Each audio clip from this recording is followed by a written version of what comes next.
Siamo qui con Achille Alessi, il presidente del consorzio di tutela vino Cerasuolo di Vittoria di OCC, per parlare di questo bell'evento Cerasuolo che unisce il mondo del vino e il mondo della musica in teatro.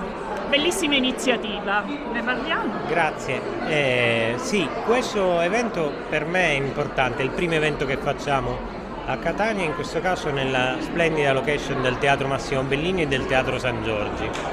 È un connubio tra musica e vino.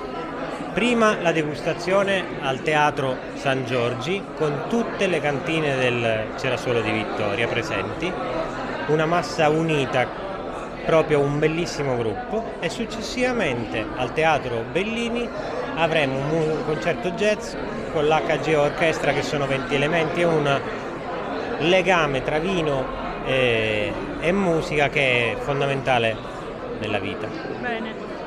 Si sa che il consorzio del Cerasuolo è molto attivo in questo periodo e che ci saranno anche delle belle novità. Sì, la bella novità nasce proprio negli ultimi giorni e nei prossimi giorni apriremo la nuova sede a Vittoria del consorzio, che ci è stata data dal sindaco, e così che avremo anche una location che può essere fruibile a tutti continuamente.